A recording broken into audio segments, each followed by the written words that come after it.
Hi, everyone. Welcome to a special 2-episode week of Second Act Actors. I am so excited for this week's episodes. Like I said, there are 2 of them. They are completely unique and different episodes with 2 completely different and unique human beings who happen to be married to each other. Stacey and Doug. So they both went to theater school as their first act. Then they decided to not pursue acting after theater school and had completely different careers as their second act.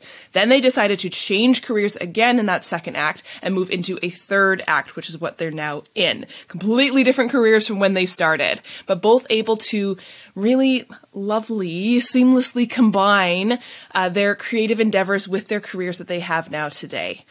I'm so excited for both of these episodes. So this first episode is Stacey's episode. So Stacey Schat and I met at the wonderful theatrical production of Love, Loss, and What I Wore. I was in the cast and Stacey was the assistant to the director. And oh my gosh, we immediately bonded. I was like, this is a human being I want to have in my life. She likes whiskey, she likes live music, and she's one of the most fun, joyous, happy people I've ever met.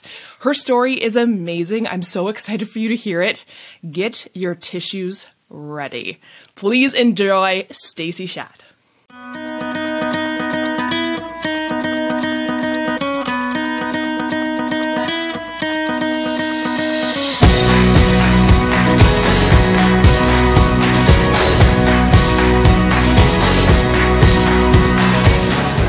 I find just like connecting with people, even though over this virtual realm, it just is still so good for the soul, as corny as that is. Oh, it's so important. We've been isolated for so long, it's good to, I agree. Yeah. So you and I met the lovely Love, Loss, and What I Wore play. What a great production. It was amazing. What a gift, eh? What a gift in a crazy time it was. It was crazy. It was so stressful, but like in a way that was just interesting. Like, I don't want to forget the feelings because I feel like we'll never, hopefully, be in a global pandemic trying to put on a play ever again. Like, it was just such an interesting group of people, and we had to become like friends super, super fast, and we only rehearsed it in person 3 times. It was just bananas.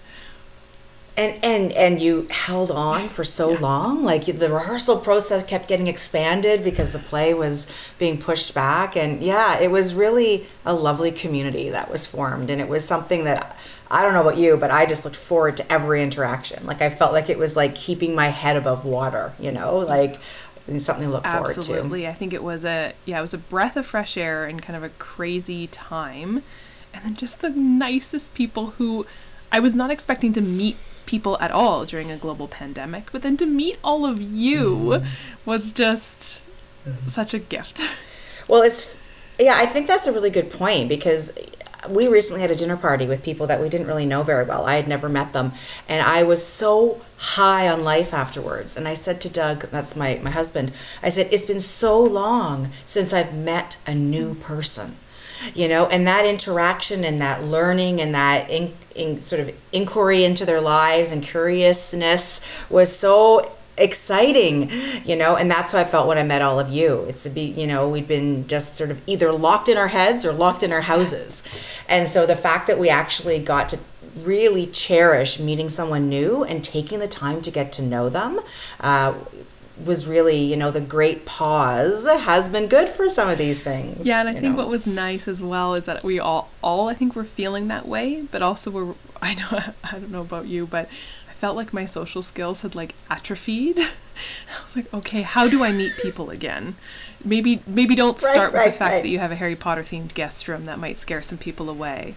Right? How do I socialize? But it was just lovely to be with generous, lovely community theater human beings who just, are weirdos like me. It was great. A blessing for sure. So, Stacey, tell me your story. Tell me your life story. What's your origin story? Oh my God. When you asked me to do this, I thought, imposter syndrome. It was like the first thing that came up, and we had a bit of a laugh over that. So I think my story is that I was born of Beth and Rick, who are two incredible human beings who were both really raised in poverty. You know, my mom's Indigenous and my dad was immigrant, and I'm an only child, and they worked really hard not to make me a typical only child, but I totally am in a lot of ways. But one thing that I was really lucky about is that they really valued community and they really valued culture. We went to every free music festival there was. We went to every free play there was. My dad's company ended up sponsoring Shaw Festival, so we would get like reduced tickets and sit in the back row. So theater was like really in my blood growing up. So yeah, that was just my passion. And I think I was saying to you, you know, I feel like a bit of an imposter because I feel like the acts of my life have gone in a different order. You know, like act one was for me to try theater, and I did plays from the time I was a little girl and ended up at Ryerson Theater School, which was like amazing experience. Like it's still one of those things where I'm just so proud of my journey there. And then I got sick and had to bow out of that act of my life. So yeah, so I'm kind of in a third act, I think, right now. Tell me about theater school. As someone who never went, and my gut instinct is, oh, I'm jealous, that looks so fun. But then I hear some interesting stories. Tell me about it. Yeah, so it is fun. It is also fucking terrifying. And it's so, gosh, they make it so that they want to break you. It really is true. Like there's something about like, what are you capable of? How much rejection can you take? How deep can you look into yourself to figure out if this is what you really want? I loved all that. Not necessarily in the moment, but looking back, I just think that it really helped develop who I was. The people I met were incredible. I was exposed to so many different genres. The thing about Ryerson that I loved is that, you know, every morning we had to have a physical activity class. Sometimes it was trampoline, sometimes it was ballroom, sometimes it was Tai Chi, you know, so I got to learn all these different skills, and they would bring in directors to work with us, and it was the first time I ever learned what improv was. They also made me sing and dance, which I can't do, you know, and they made me search way deep into my soul, you know, when I was like 22 and just didn't know what that was. So for me, my experience was really precious in informing who I was and the choices I made going forward. It was tough. Like I really, you know, in second and third year, they really kept you in a schedule that would be like a professional theater. So it really taught you discipline. In my third year, which was the final year, Ryerson was a diploma course, we went Monday to Saturday. So Monday to Thursday, we went 10 to 10. And Friday and Saturday, we went 10 to 6. And we had call times when we had to show up. And we had designated breaks and lunchtime. And we would always have a 12-hour turnaround time like the union would give you. So it really, they worked really hard to make you aware of what it would be like to be a working actor and how tough it would be. But the actual like personal journey was unlike any other. It's funny because I see the similarity between theater school and medical school in that it trying to break you. And I should say, and as an aside, I know it's not every medical school or every theater school. I had a great medical school experience, but trying to break you, but in the exact opposite way. As in, how much can you handle without showing any emotion? Right? Yeah, you wouldn't even have gotten like, that outlet. Like you need to, if you are feeling grief because your patient is dying in front of you, nope, you cannot show it. So the emotional restraint that was taught, again, how much can you handle Discipline totally in a different way. right? That's so interesting. Yeah. Neither healthy. Well, yeah, that's what makes me think is like when you finish medical school, or you go into the real world after theater school, it's like, how do you relearn, right? Or learn different habits or coping skills that are a bit more balanced. Yeah, and I wonder if there's got to be parallels, right? Between the atrophy rate between people who come out of theater school and go and try and be working actor and then say, ooh, I don't know if I can do this.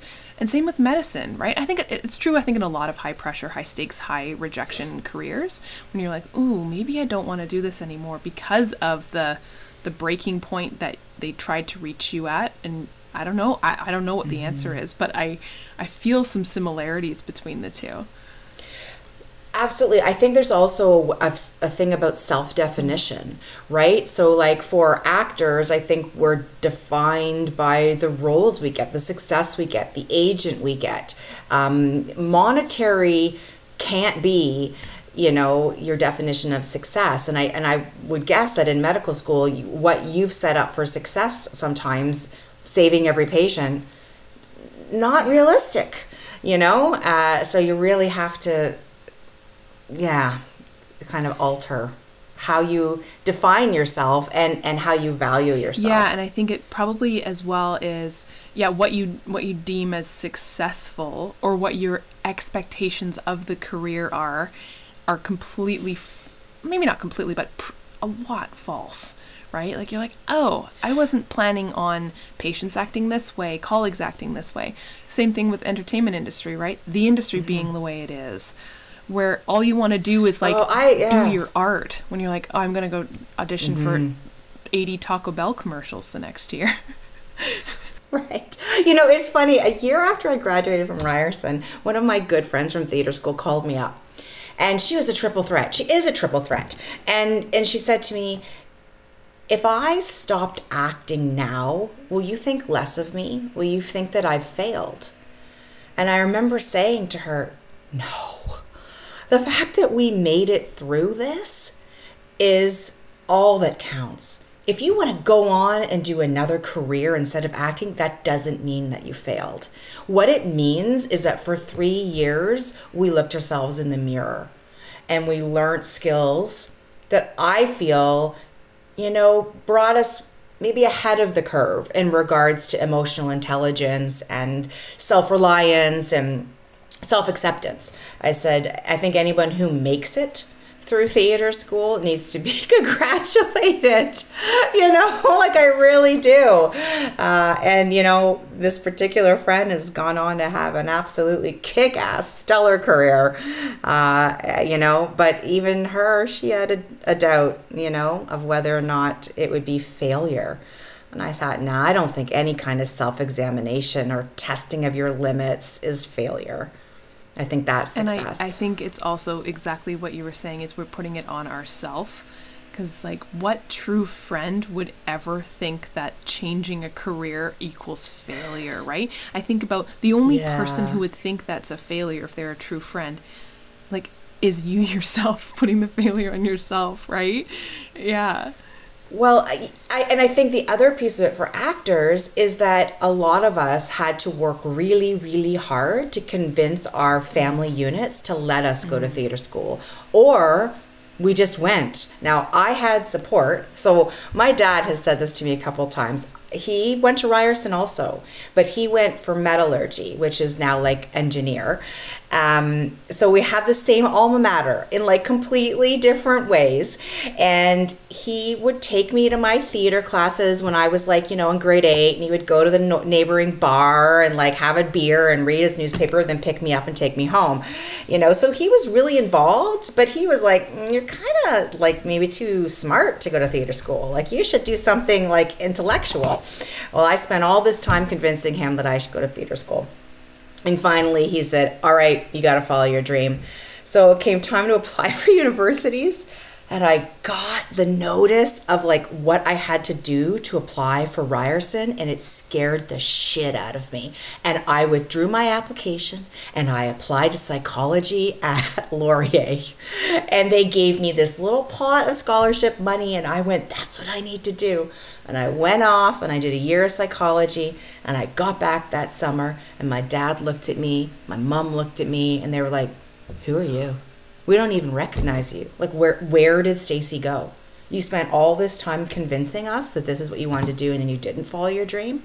Mm-mm. And I went, you're right. So I had missed the deadline for applying to Ryerson again. So instead I applied to Waterloo University. I took every course that could be transferable with the idea that after that second year, I would then apply to Ryerson again. And there was just something about that backing from my parents, that reflection saying, hey, you just spent your whole life convincing us this is what you want and you got scared? How dare you? You know, so I think there's a lot to do with that. Like, people, it's a bizarre career choice. Well, really. it's not a traditional career choice, right? And I think it's also people who love us are, trying to protect us as well too, right?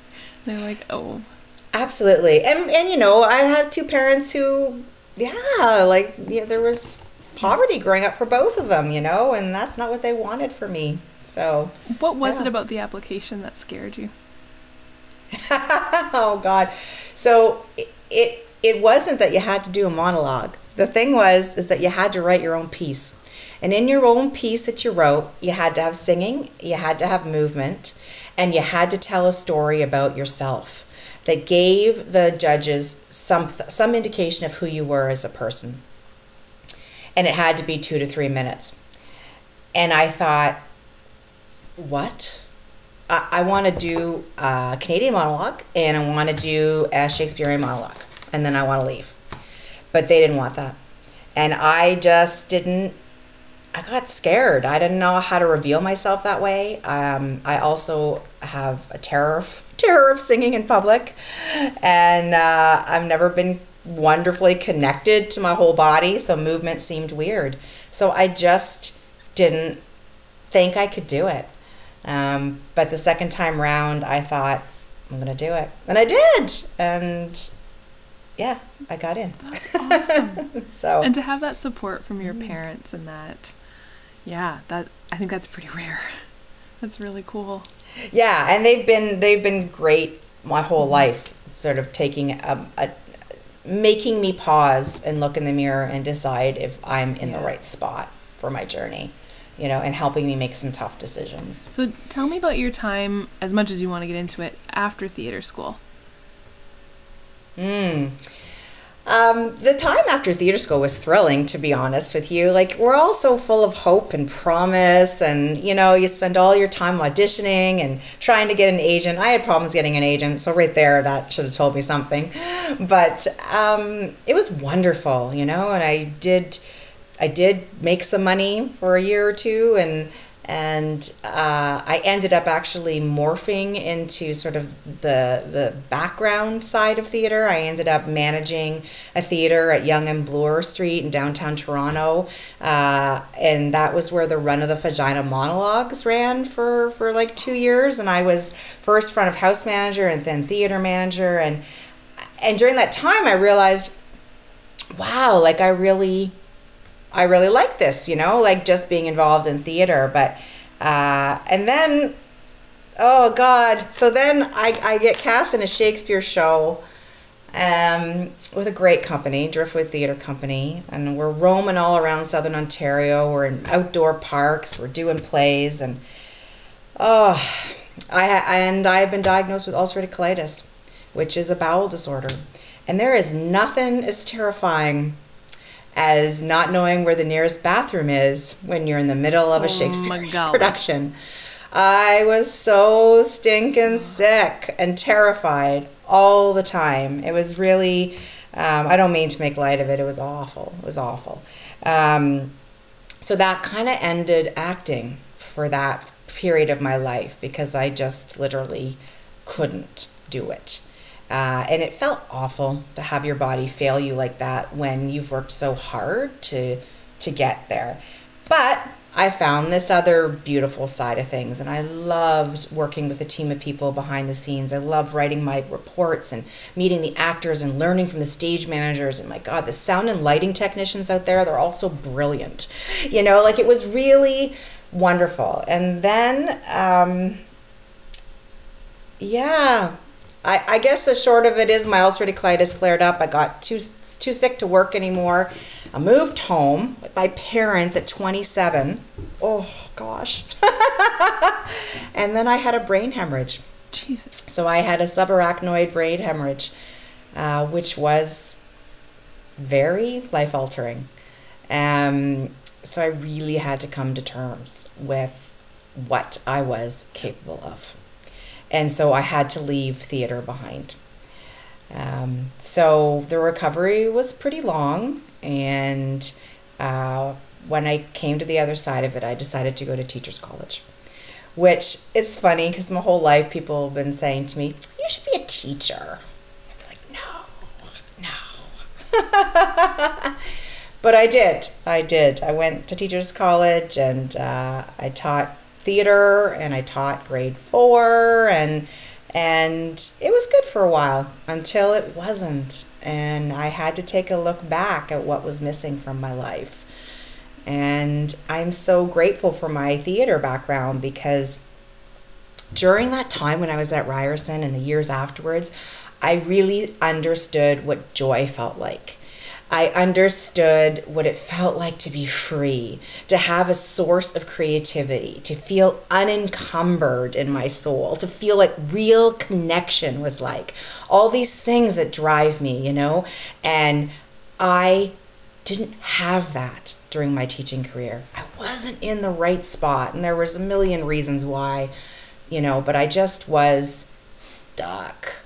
I was static. And it was my mom who came to me and she said, you need another change. And I said, what? I have a car and I have like a mortgage and like I have benefits and I've got like a matching RSP contribution from my boss. God, I was so dismissive of my mom. I was so dismissive that I was in the wrong spot because I thought I was doing what society said I should do. I should make some money. I should put it in the bank. And then, you know what happened? I got too sick to work again. And it was at that point I did some deep searching and I thought, all right, I'm going to jump off the cliff. So I quit my teaching job in a time when there were no teaching jobs to be had. Why would you do that? And I moved to Huntsville, a place I'd never lived before. I knew nobody. I had no job, but I had this deep sense of knowing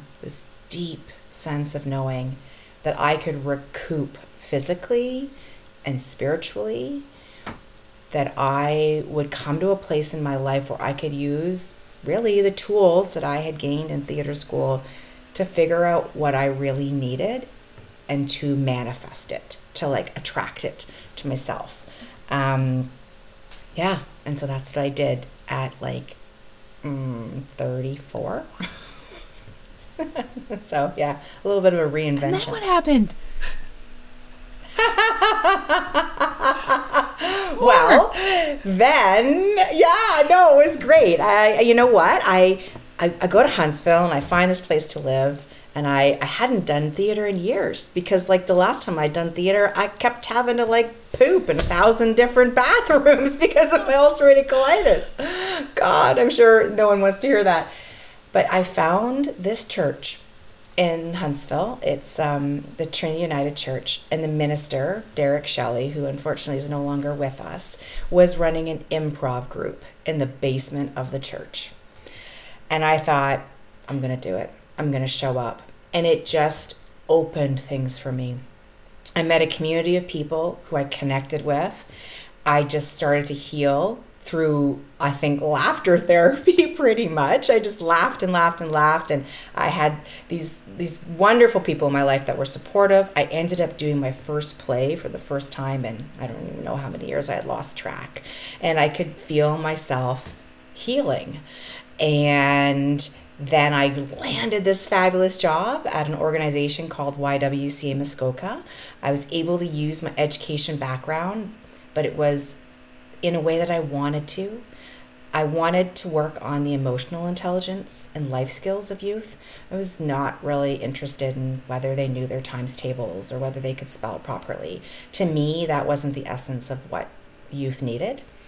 And then I thought, what's the missing piece? A partner, a life partner. I always said to myself throughout my life that there are sort of 3 facets to your life. So there's your friendships, there's your intimate romantic relationship, and then there's your work, your profession. And if you can have 2 out of 3 of those, that is a good life. I never imagined I could have all 3 of them. I just didn't think that was fair to ask. But I got to a place where, after a lot of looking into myself, a lot of walks out in the winter and the snow, and that I thought, okay, I think maybe I'm a okay person. maybe I deserve this. Oh God, it was so hard. So I took a leap of faith, the second one, and I put myself on eHarmony, and the first man I got matched to, I'm married to. And the joke that we have between us is I almost didn't have any communication with him because he said he was an actor in his profile. He said he was an actor, and I have dated actors, and they are a pain in the ass. I wanted nothing to do with them. But my mom and her girlfriend, bless them, they were up for the weekend. They saw his profile and they said, Stace, he's perfect. He's perfect. Do it. And yeah, that's Doug. I love it so much.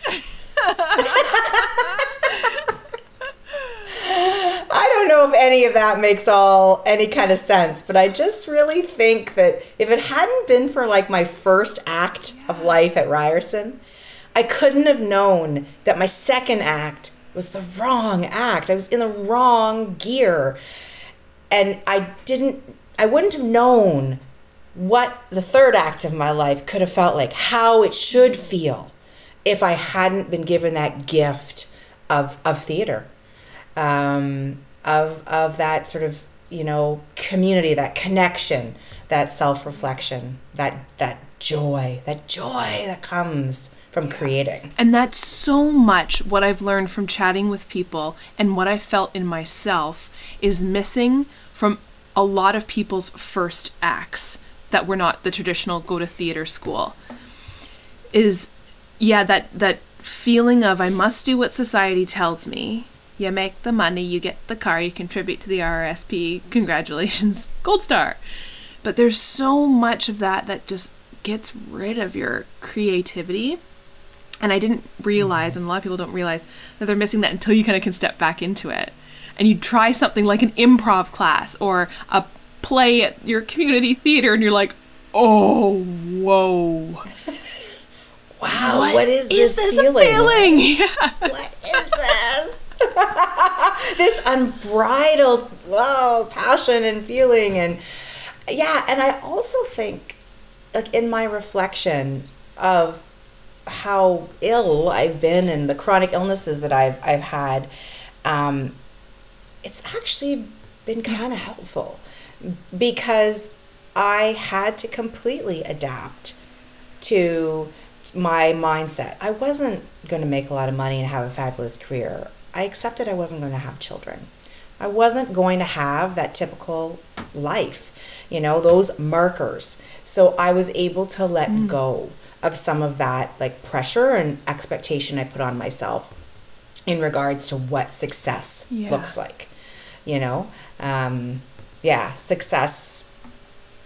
Success is should be defined by oneself, not by society. Yeah. And I wonder, and you wonder that whole nature versus nurture thing, right? And I think, because if your parents aren't pushing you to be the society's version of success, that's got to play a huge part of it. But I don't know, my parents never pushed me to do that. I was raised with very creative individuals, but somewhere along the line there was a brain switch that said, nope, You're going to tunnel vision your way down through science. And so, again, I don't know, and then I know that happens for a lot of people. I don't know where that shift comes from, or if it is just, it comes from living in society for so long.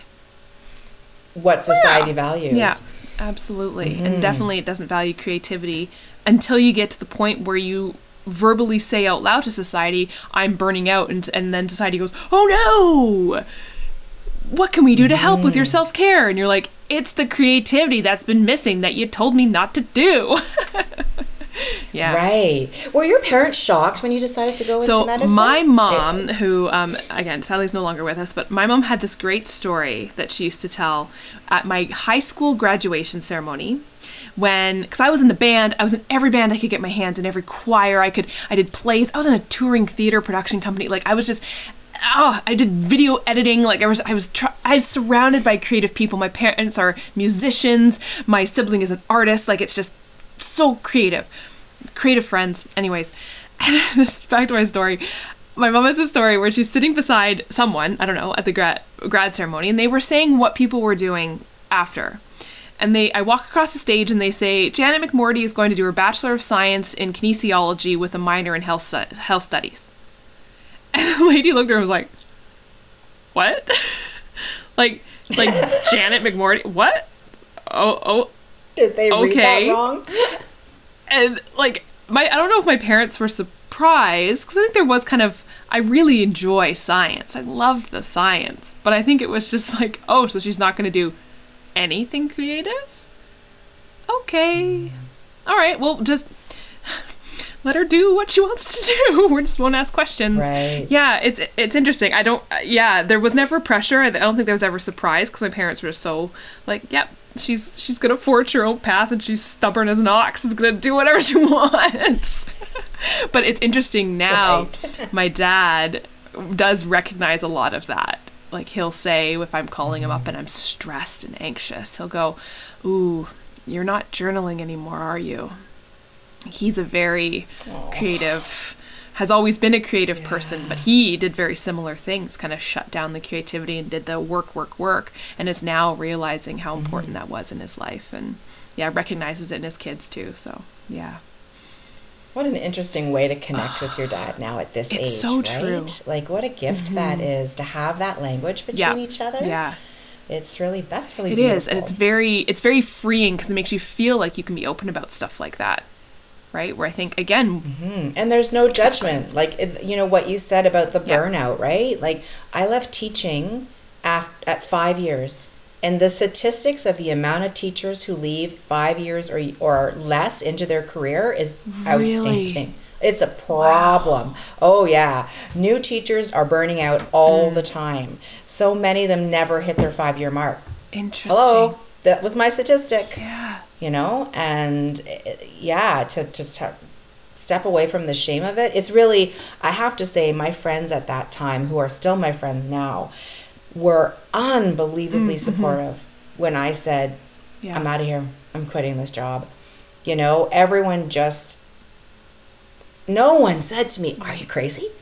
Like, you're giving up your benefits? You're giving up this money? Like, none of them. They were just like, you have to go.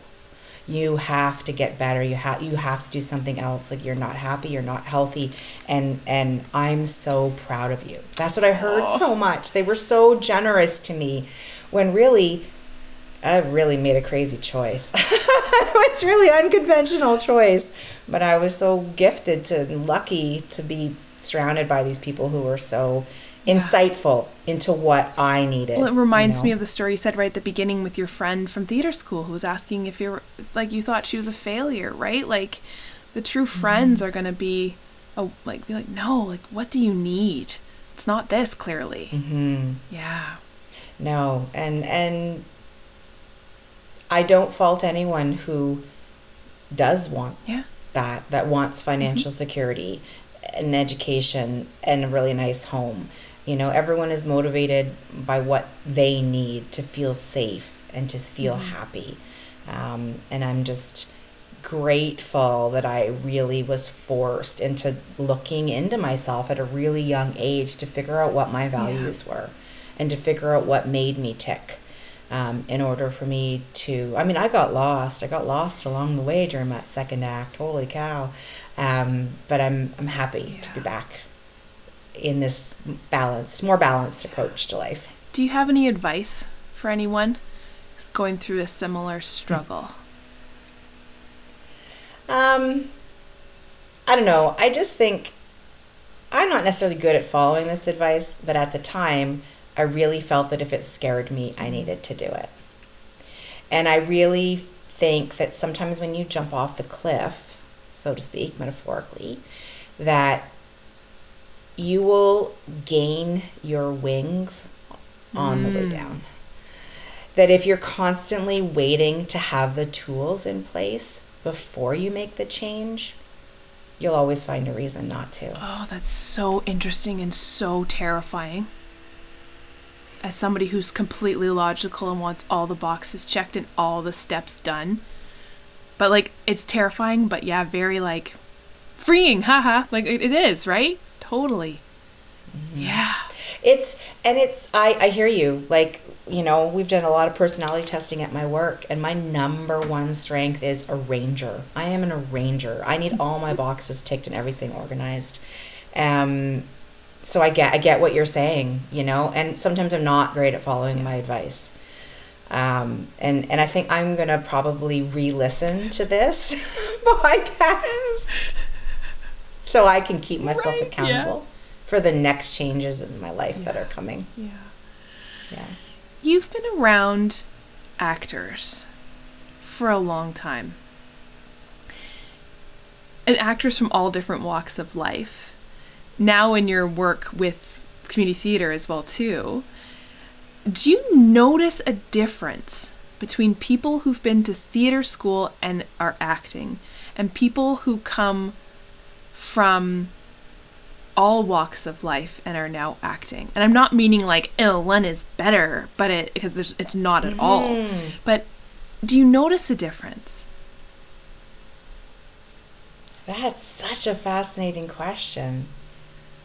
You know, it's funny because the first thing that pops to my mind is the word vulnerability. And I'm not really sure. I'm apt to say that people that have been to theater school are a bit more comfortable with vulnerability. I would totally believe that. Yeah. So, yeah.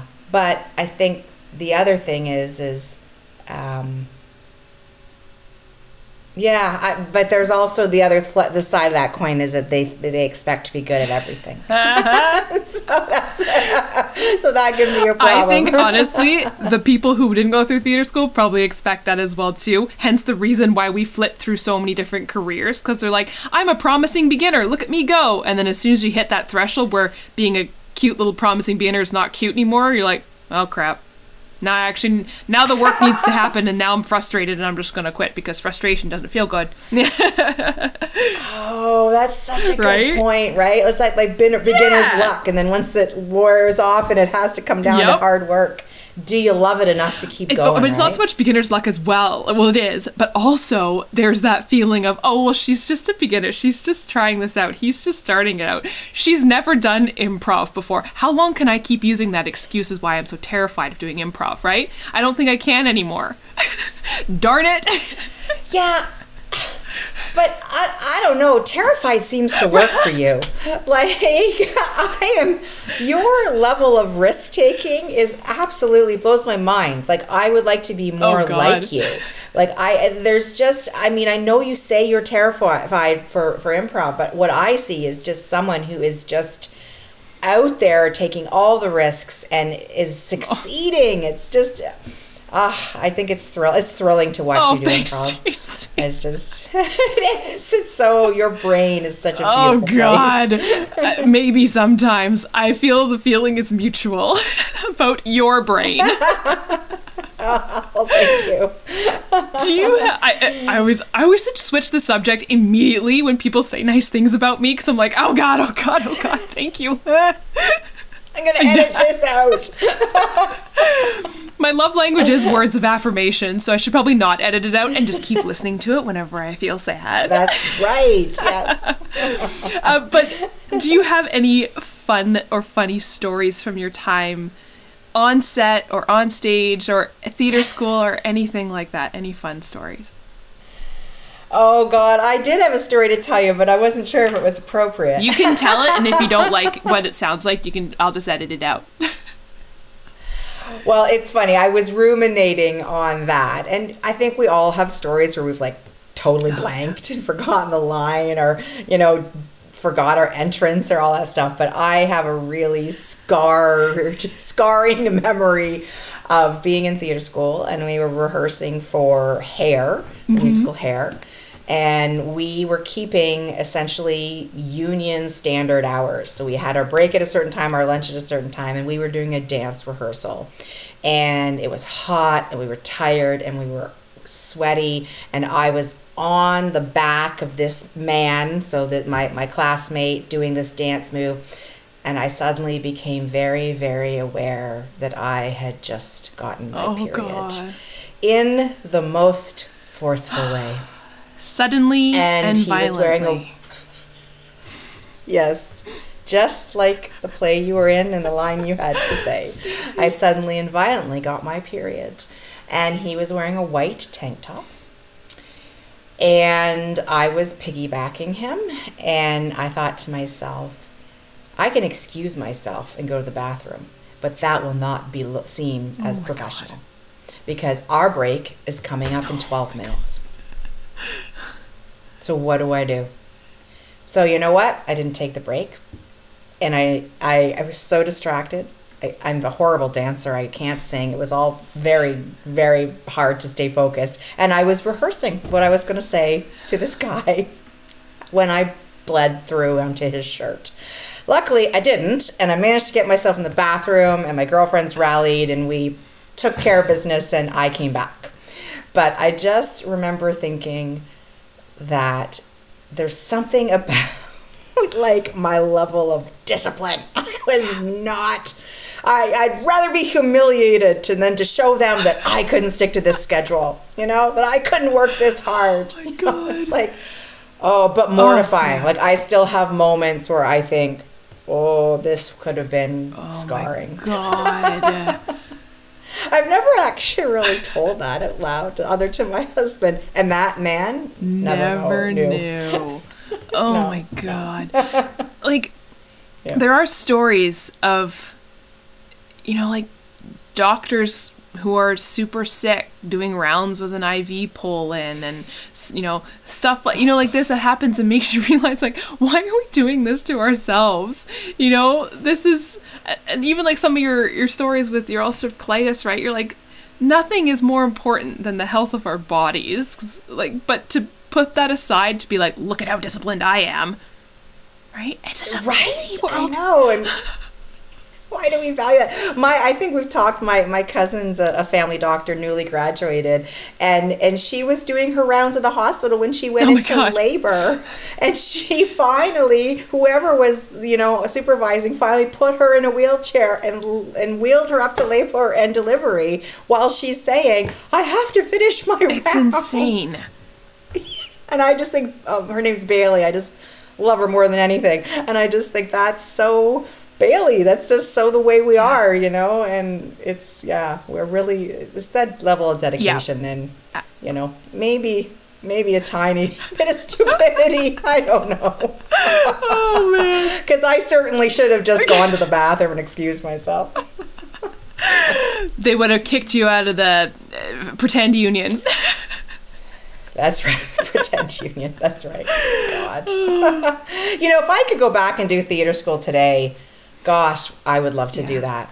I really feel like I would be even more successful now because I know myself better and I have more confidence, and I would stand up for myself in a different way. I feel that about a lot of stuff. Like, I think there's that great quote in Harry Potter about sorting people into houses, and Dumbledore says, I think we sort too early. Like, we put people into houses too early. And you think about, like, theater school and university, like, we really kind of drive home, like, what do you want to be? What do you want to be? I think we do it way too early. We just haven't developed the confidence and the self-awareness yet. But I think it's because if we did that now, I mean, you'd quit the pretend union and I wouldn't do rounds when I'm sick, and they'd be like, oh, they've learned too much, they've caught on. Yeah, that's right. They value their themselves time too and much. their relationships, not the work. Yeah, that's true. We wouldn't be so easy to push over. Yeah, it's so true. You've talked so much about your lovely parents. These days, how do you think they'd describe what you do for a living? Oh, well, it's funny because I asked my dad that last night. So, and it's very funny because he texted me back and he said, I'm on my way to bed, I'll answer this in the morning. And so that in the morning, he woke up and he gave me a well-researched answer. I think he was Googling me. Stacey is works for a feminist organization that helps women and children thrive, which is all true. But I think that my parents would tell you that what I do is that I am happy and healthy. That's what I'm doing right now. And my dad said that he knew that Doug was the right man for me because I'd never been healthier. That's so lovely. Yeah. So that's what I do. And my career is really important to me, and I love the YWCA Muskoka. But I also really value balance and community and, creativity. And so the other stuff I do in my life is just as important. What are you looking forward to in this 2022 year? Live music. Oh my God, I'm such a live music junkie. My dad and we go to tons of concerts together, historically. One year we went to 33 concerts in 52 weeks. Wow! Yeah, it was a really good year. So I really, the process of theater is similar to going to a concert to me. That high that you get, where your brain kind of shuts off, and then you're just elevated to some other, stratosphere, is what happens with me in live music. It really, really feeds my soul. I can be on a buzz, like a high for days. So I've really missed that the last couple years. So I've got some concerts lined up and with lots of my favorite peeps, whether it's my dad or my friends or Doug, and that's going to be so exciting. Do you have any final words of wisdom? This has been seriously 45 minutes of words of wisdom. Holy. Oh my goodness. All I really want to say is I want to thank you. God, I'm going to get emotional. When you asked me, I just thought you had made a mistake.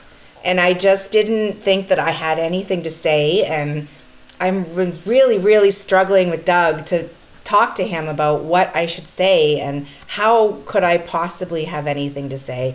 And it wasn't until I forced myself to sit down to evaluate my first and second and what I call my third act of life that I realized that there's more and there can be more. COVID has been so awful in so many ways, but I think I had convinced myself that there was nothing left or nowhere to go, or I couldn't make a change, or I don't know. That amount of static for so long has been so damaging to so many people. And the act of preparing for this, being asked to do this, really, it's been a gift, Janet. So I just want to thank glad. you. Oh my God. And I'm so excited for you to watch this back, because I knew this was going to be an epic talk because we've had epic talks. Yes. It was so epic. I'm just like sitting here just like in awe of you and your words. Oh God.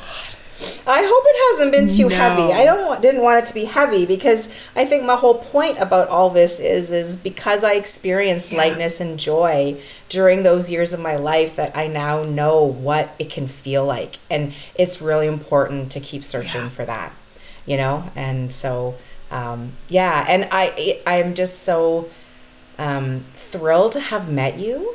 And I feel like a meeting of the minds. It's just been so lovely to kind of like dig in there. Like, what's in there? She's fascinating. You know? So likewise. I really appreciate it. So thank you for doing this. And I can't wait to hear all of them because I really feel like you're giving a gift to a lot of people. That really means a lot. Thank you, Stacey.